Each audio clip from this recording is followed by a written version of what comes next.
Homegrown Unplugged. Welcome to the Homegrown Unplugged. I am your host, KK. This is a stage for African talent and homegrown poetic expression through performance. And today on stage, I am joined by an accidental poet. And today, he is here as officially a poet. Please, without wasting any more time, give a warm welcome to Khali Aldrin.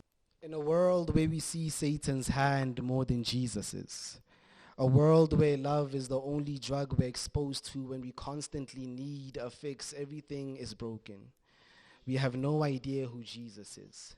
God forsaken in a perpetual state of paper chasing, we stare at trees and begin salivating at the branches and crushed leaves, where children fall in love with their dreams, but reality forces them to watch as they are crushed leaves and they turn to crushed leaves, because to be sane is to invite pain. To be sane is to be in it. We embody youth, yet we're spirits that are finished. You are weak if you are timid, a target if you're happy. You see men with our daddies, the irony chooses to have me. Black heads get popped right in front of your face like acne, because our minds and our stomachs are just as empty as our pantry. The state of my masculinity determined by my number of panties and broken hearts.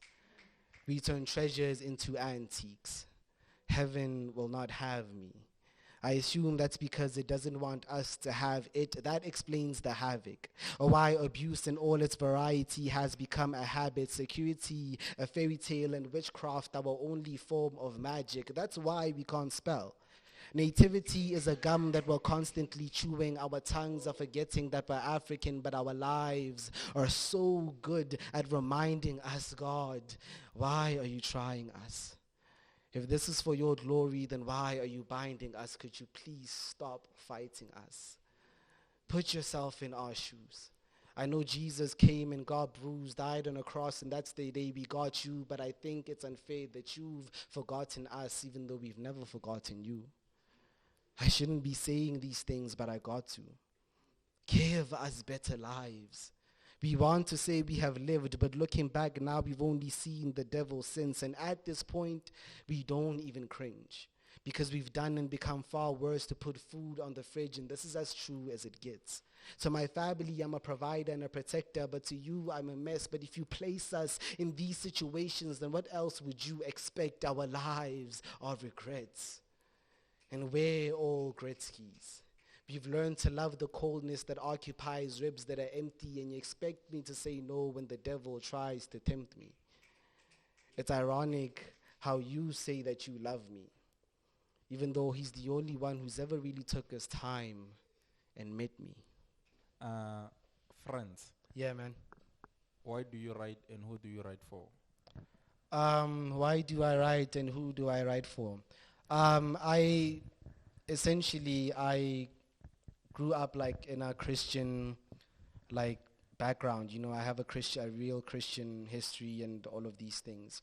So when I started writing, it was to help the church, right? Because I would normally perform in front of the church. And now, since I've in a way outgrown that, I really want to impact other people's lives. There's a necklace that I have right now. It's the Ankh, and it symbolizes life. That's what it is. It symbolizes life. And I took it as a necklace because it's close to my chest, right? Close to my lungs. Because I want that whenever I speak, life comes out of my mouth. The Bible says that in the mouth there's power of life and death. And the reason I write is basically for life, because I want to help other people. Who do I write for? I write for myself. Because I've seen, I don't mean no disrespect, right? But I've seen a lot of poets are lazy. You know what I'm saying? Like, there's a lot of creativity that is not tapped into here. You know what I mean? I feel like not just South Africa, but like globally as a whole. So I'm there because I couldn't listen to poetry because of the lack of creativity. So I'm making music for people like me. People who want stories, people who want puns, people who want things that talk about actual lives. You know what I mean? That's who I write for.